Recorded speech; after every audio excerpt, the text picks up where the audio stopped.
don't show me what you think I'm going to like, because then you rob me of my own decision making. You rob me of being able to decide for myself whether I want to be around you anymore.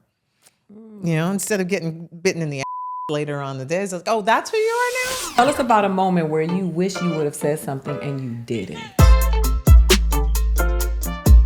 There's nothing better than this. Say what you mean. Say what you mean. Say what you mean. Say what you mean. Say what you mean. Hey, what's up, everybody? It's your girl, Aida Rodriguez, and welcome to another episode of Say What You Mean. We're still here. And this is the place where people stop by to say those things they wish they would have said that they didn't say, and now they're saying them here. So you get to hear it first. In the true fashion of Say What You Mean, I like to start with my own Say What You Mean. And this is dedicated to a friend of mine. Let's call her Cynthia. I have a friend who I think suffers from toxic positivity. I have quite a few friends like that. And I know that sounds crazy, but my therapist told me that it's actually a thing. It's like when you're feeling down or you're feeling sad and someone hits you with an affirmation, or they tell you need to read this book, or you need to change your perspective or pull out your gratitude. Sometimes it's actually not the best thing to do, because it is important to feel your feelings. And it is okay to be angry. It is okay to be sad. It's even okay to be jealous. Those are just normal human reactions. What's not okay is staying there. So I just wanted to say to my friend, girl, go read your own Bible and leave me alone. Let me be sad when I'm being sad. This is okay. Keep your affirmations to yourself. I got plenty of them books at the house. Sometimes I need to just write a real mean letter and burn that so that I don't go out and have a falling down moment at the bank. So I got that off my chest. Now we're going to move on to this episode. I'm so excited to have our next guest here. You know, representation matters. That became such a very, it became a hashtag and it became a term, but it's actually a reality. It's like you see the videos of little kids when they saw Encanto, or when they see shows where they see the little girls who see themselves in these characters. It builds esteem. And that happens to all of us. You don't have to be 5 for that to happen. So this next person being here, existing in the space that she has existed in, not just for being tall, but for being Afro-Latina and being powerful and smart and also uber talented, has meant the world to me and many, many other people. You've seen her on Lone Star. You've seen her on Suits. You've seen her on Pearson. She's in the movie The Perfect Find. And her credits are endless, because she's a real one. And she's here today. Give it up for my friend Gina Torres. Hey, hi everybody. Hi. Thank you. That's so sweet. It's true. It's so lovely to hear. How much do you hear that? The older I get, the more I hear it. It's when you're an actor, you're a creative, or you're a person in this industry. You're so focused on what's next. What am I doing next? What how am I going to pay the rent this month? You don't have much time to look behind you. Yeah. And so when I hear this, I've been working for 35 years.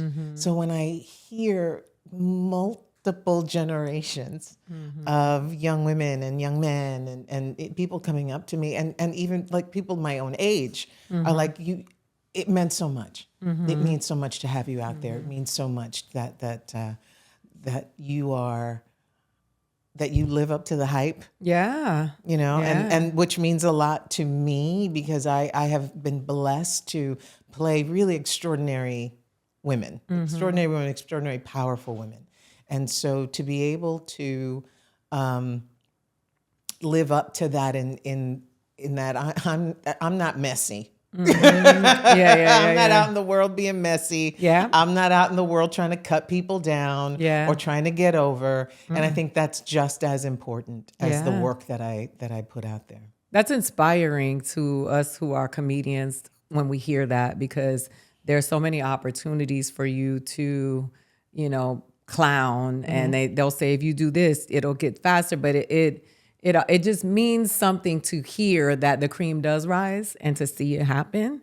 And when Pearson came out, that was revolutionary for us because it was seeing you headline a television show, being who you are, and the way that I watched Suits because of you, right? Because I had to support you, and then I fell in love with the show and your love life on the show. And then I was having fits in my house, and I was like, when you went to Chicago, I was like, that's where she gotta be. But it just became a phenomenon all over again, right? Have you been feeling that? Oh, absolutely. I can't get away from it. It was popular in its own right when it came out the first time. Yes. And then it just I think people rediscovered it during COVID. There were so many seasons of it that they could just sit and watch. Yeah. And then they told two friends, and then they told two friends, and it's insane when I walk into a room and the teller looks up, or the person that looks up goes, I just watched season 3, episode 7. You were it's like, okay. That was 15 years ago. Yeah. But they're living it now. Yeah. And that is just such a reminder of how powerful this medium is and how it is forever. Yeah. Streaming and all, and whatever shape it's going to take in the next, 50 years, whether it's in your sunglasses on a chip or whatever the hell it is, this kind of content really does embody not just a moment in time, right? But a feeling, Suits and Jessica Pearson in particular, a feeling where anything's possible. That character is so aspirational. Yes. And not just to women, and not just to women of color, which is why absolutely she has such universal appeal. Yeah. You know? And she had the best wardrobe. The best wardrobe, yes. Did you get to keep some of that clothes? I kept some pieces, but not too many. But those damn heels crippled me. Oh man, yeah, you did. You were wearing the heels. Yes, I was. And I don't think people realize that because you're tall, like I'm tall. The higher the heel, the more of the impact on your neck and your back. Like a doctor, an orthopedist told me that for every inch is like a certain number of pounds of pressure on your neck. And so you were wearing the heels, like you was heeling on that show. 4.5-inch stilettos, absolutely. And like pounding the bricks. Like it was a runway.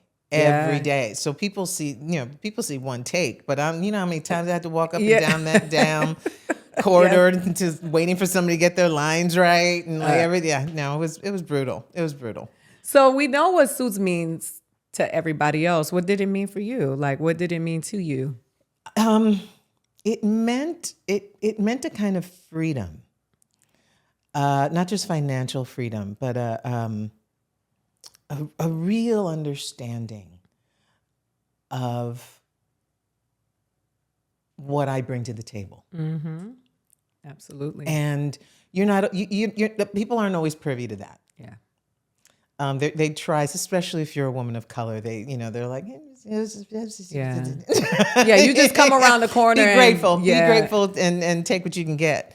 And the fact that she wasn't written as a woman, she certainly wasn't written as a woman of color. Originally, it was meant for a white man, and that they thought they felt like, oh, let's do something new and different, and open, like broaden the net for this. And then you came in and took it. And then I came in and I took it and I did something with it that they really weren't expecting. And so as much as it was on the page, Jessica Pearson, such as she is, would not exist without Gina Torres in those stilettos. Let's go! Here we celebrate and we give the flowers. That's what I'm talking your shit. You earned it. So, I mean, I keep messing with this mic, but it really was that feeling of, look, I did this. Mm-hmm. I created this, and it, not that it wasn't a collaboration with the writers and my other castmates but I did. That's right. This, and that's an incredibly freeing moment, and that's an incredibly powerful moment. in time. So much so that when I left the show and I could see it more objectively, I knew that there was more to say. I knew that there was more to do. That she, as much as people loved that character, she was the most underwritten character on that show. You never went home with her. You never knew what she was really thinking. Right. You never, it was just like, I would make this joke that the door to her office closes and there was always this other door that led nowhere. Right. In the design of the office. It's like, that's where her pot is and that's where she plugs in.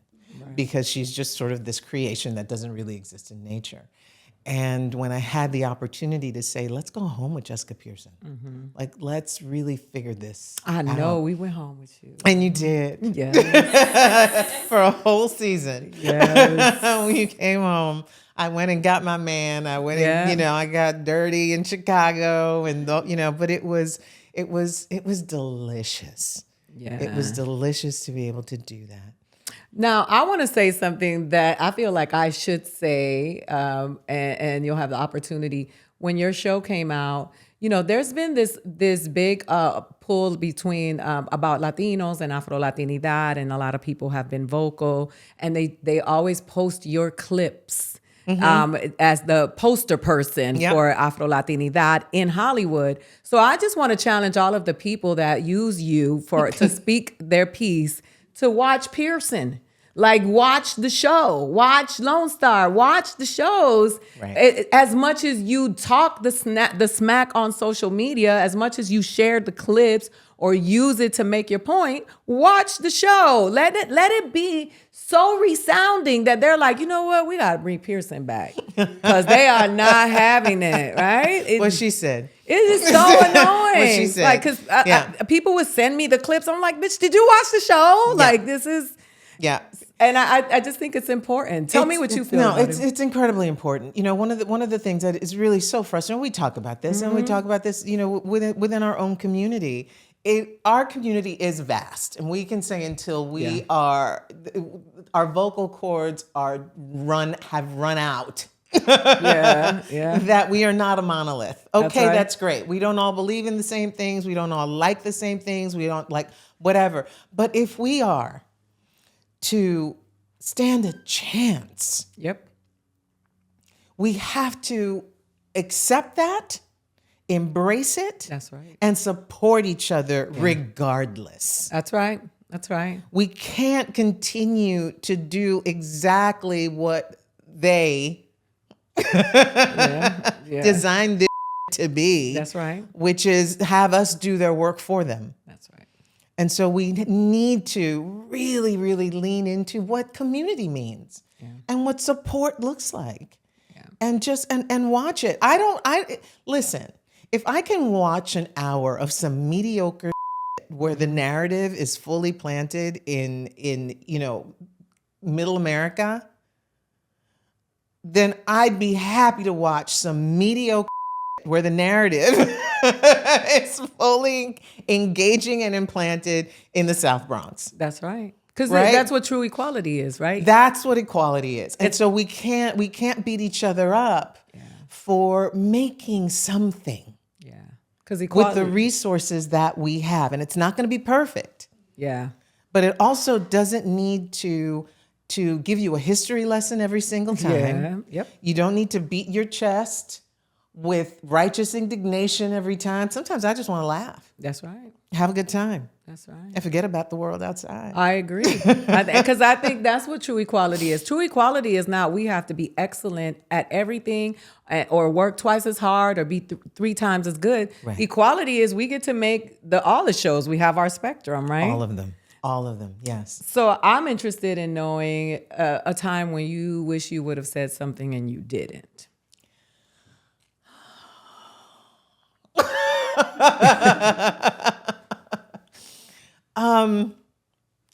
Gosh, that happens at least once a day. And I will tell you, I am not a particularly confrontational person. Okay. And only on Suits. Only on Suits. I played that part very well. Yeah, you did. I'm not a confrontational person, but because I do believe that people should feel what they feel and think what they think. right? Until the moment that it infringes upon me or somebody that I love. So I've always said, pick your battles. You can pick your battles, and then you live a longer life. you live a happier life in that way. But there was on Pearson, and it wasn't what I didn't say, because quite often I don't have to say anything. I just have to stand my ground. But we were having issues. They hired people for hair and makeup that really weren't up to the task for handling such a diverse cast. And I just remember having that conversation. Well, and a couple of my other cast members, because I was an executive producer on that show, and it had come to me directly that this was happening and that was happening, and I was just like, okay. I called the other producer and I said, this can't happen. Not on this show. Not on this show. It's unacceptable. Well, no, I've been doing this too long to subject and have been in situations where I had no say, but now I'm in a place of power where I do have a say, and I will not subject my people to somebody practicing on them when they have to be on camera. That's not fair and that's not right. And so we brought in the right people, and everyone was happy. So I appreciate you doing that. You know, it's amazing how many women of color have told me stories about struggling with hair and makeup. And it's just even someone like myself who's considered fair skinned to some people, and I have a certain texture of hair, I have just seen myself and been like, oh my God, this foundation does not match me. My hair is all oily, and it's like, it looks like I got 3 strands of hair on my head. Like, this happened to me recently. Oh God. I was like, what did this lady do to me? Then there's no way to fix it. So I'm slicking my hair back in a ponytail it's important to speak up for that, because I don't think people realize that the way you look affects the way you feel, and you take that with you. Yes. And you don't want to start your day on a contentious note. Yeah. Right? You want to start your day as an actor when you're in that trailer, you want to be learning your lines, you want to be making your choices, you want to focus on your work. Somebody else has been hired to do the thing. Yeah. And so you want that person to be on their gig. And it's hard to speak about these things, because they want to sort of reduce it and put it under the umbrella of vanity. And the fact is that this is our work. That's right. It's absolutely right. This is our work. So if you know you're supposed to look a certain way and you're about to get on camera, right? And you're doing a job that's going to live forever, and you're going to look like on camera, that does not reflect that makeup person, that hair person, that they're going to go to another job. Yeah. And the next person who wants to hire you, who has seen that show, goes, ooh, Gina looked like is she okay? Is she sick? Yeah. What happened there? Yeah, nobody wants to look like ass. Nobody wants to look like That's the name of this episode. Nobody wants to look like ass. Exactly.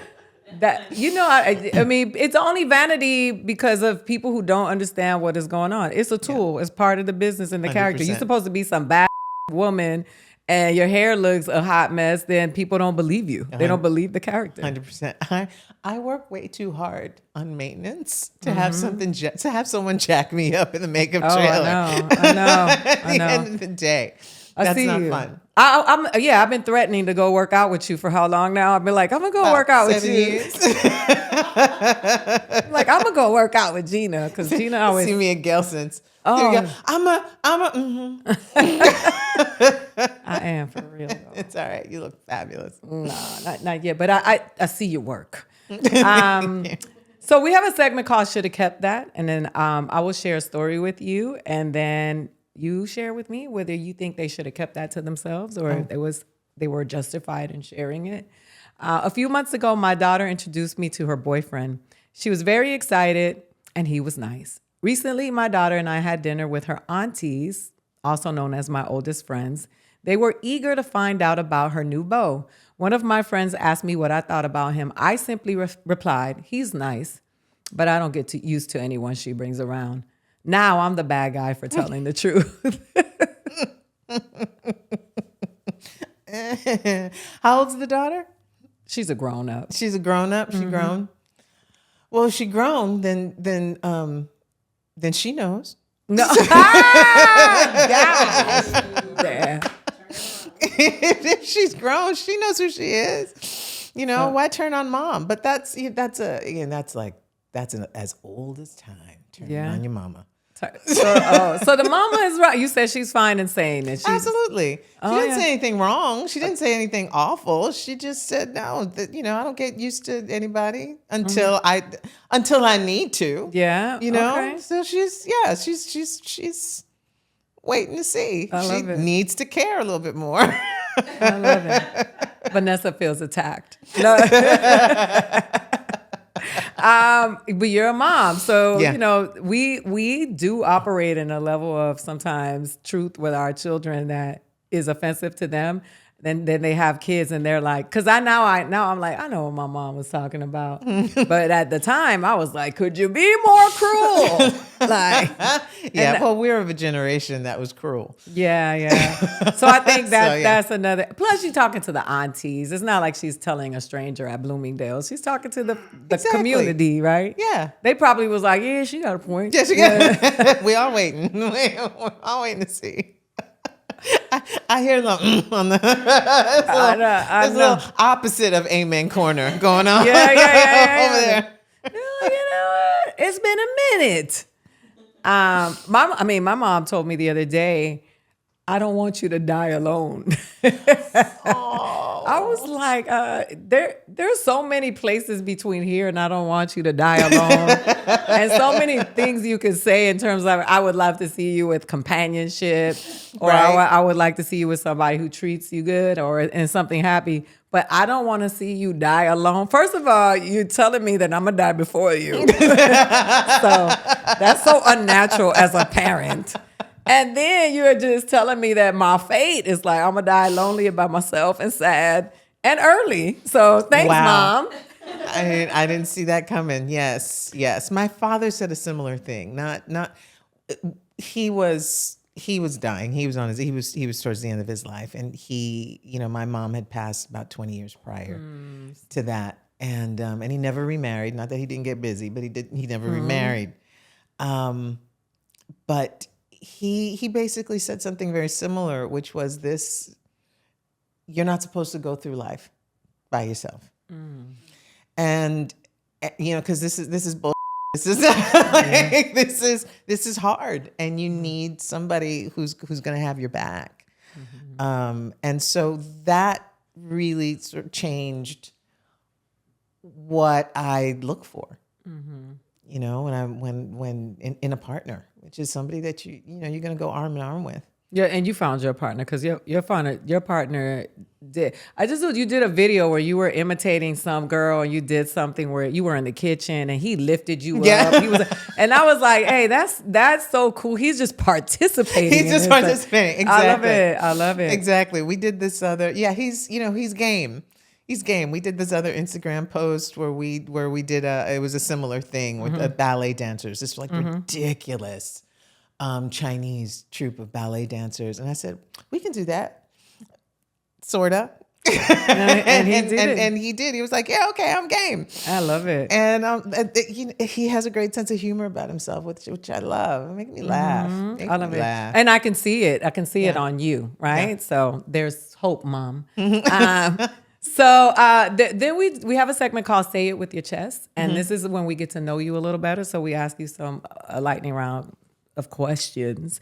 And okay, so smash or pass? Flavored soda water. Oh, I would say smash, because I'm a bit of a mixologist, so I love making a good cocktail. Oh yeah, I love flavored soda water. Yes. Would you rather zombies or vampires? Really? I guess, no, I don't want to live forever, ever. Oh, but zombies are messy. All right, yeah, vampires. Okay. Do you remember when you rode your first roller coaster? Yes. How old were you? It was Coney Island. It was the Cyclone, and I think I was about 12. Yes, and that is a rickety ass Yeah. roller coaster. It is terrifying. Yeah. You go on. I mean, it's Coney got to be Island. one of the oldest ones, out there. And so I just remember, back in the day, that's 40 years ago, where it goes. I mean, That feels dangerous. and I'm like, what idea was this? Bullshit. Yeah, no. So, fight or flight, 7 angry geese. Flight. You're not fighting the geese? No, no. What if they try you? 7 of them? Yeah. No, hell no. They're terrifying. I had a similar experience. There is, I think it's Hyde Park in London. There's some park in London that has peacocks everywhere. Oh, they get tall. And Yeah. and I'm like, oh, look at all the beautiful peacocks. And they went. And slowly, one they all kind of coming towards me. I'm like, this isn't cute anymore. They I'm get scared. big. They can't get mean. Yeah, and they're big. Yes, they are. They're cute. huge. They're all the mean girls. They're the cute They're the birds, cute- right? They're the ones that are. If you could say something to your favorite teacher, what would it be? Thank you for seeing me. I mean, I get emotional. I have been so truly blessed with having amazing teachers every single part of the way. And I know that's not the case for everybody. And I know it's gotten harder for teachers as the decades have rolled on. It's never, ever been an easy job. But there are some heroic teachers out there, man. And when they see you and they're not just getting through a curriculum, they really want you to understand something, not just get it in your brain, but to understand something because it's going to serve you. And it doesn't necessarily have to do with a date, but it has to do with an experience. It has to do with a moment in time. Nice. That can translate into a life-saving moment. And I'm so grateful for the teachers that take the time. Oh, that sounds so sweet. Everybody gets really emotional with that question. I don't think anyone has been. Everybody just like light up because we all remember our favorite teacher. Yeah. So what's going on now? Well, Lone Star has wrapped up. We just had our fall finale, and the series finale, I believe, is in February. So we'll see Tommy all the way to the end on that, Miss Tommy Vega. I am the voice of Miss Moreno, speaking of teachers, on Kindergarten the Musical on Disney+. Oh, nice. So she is a singing. So are you singing? You're singing? So I am singing. I am singing in it, and it is the sweetest thing that I have been involved with in just the longest time. So I'm super proud about that, and just infiltrating a whole new generation of of brains and and little souls. So that's incredible, and I'm really excited about this new chapter in my life in terms of producing and telling more stories that are reflective of us. Yeah, and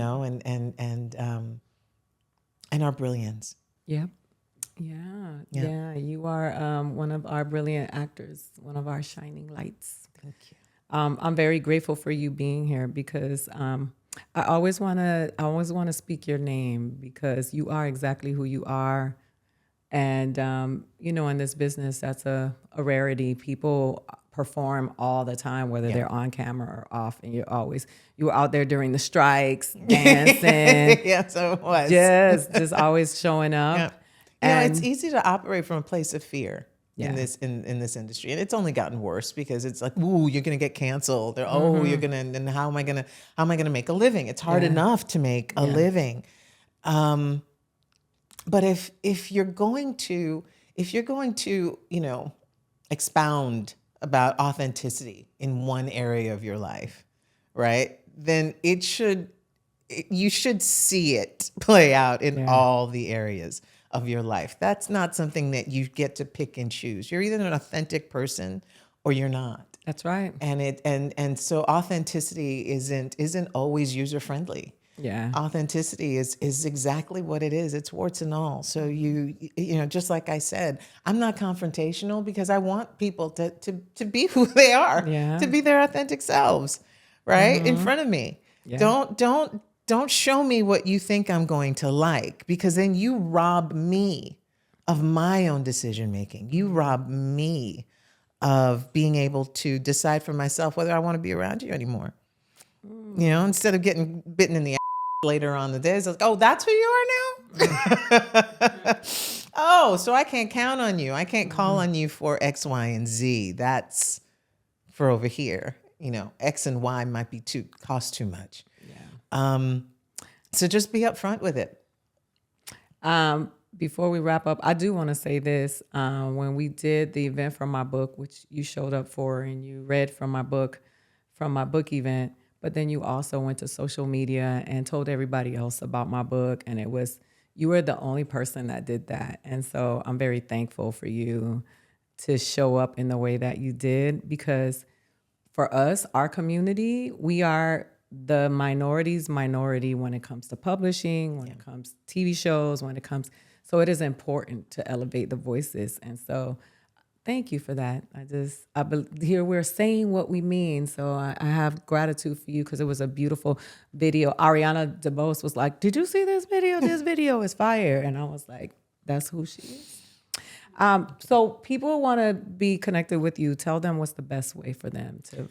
I'm on Instagram mostly. Yeah, I don't mess with the others. No, I mean, I have a presence on them, but I'm on Instagram. The Gina. No, that's not right. What am I on Instagram? I am Gina Torres. Yeah. At I am Gina Torres. Yes. So make sure you follow her. Yep. Please follow me. Yeah, she's got good content too. It's not just all preachy stuff. It's like she does really fun stuff. She cooks. I made an arroz con pollo because I saw your video of arroz con pollo. Yes. How did it turn out? It turned out really good. It was and I used the beer, because you know the beer is not Puerto Ricans, and Puerto Ricans don't use the beer. That's You don't do beer? Some of them do, but that's okay. a Cuban thing, Yes. right? So I did the beer, and it was really good. It just adds a little extra. Yeah. Oh, that makes me happy. All right. And I just want to say thank you for showing up, and we'll see you next time. We want to invite you to follow us on social media at SWYM Pod on all social media platforms. If you are listening, please hit the subscribe button if you're on Spotify or Apple. If you are watching, please hit the subscribe button. Don't forget to give us your rating and your review, and we will see you next time on Say What You Mean.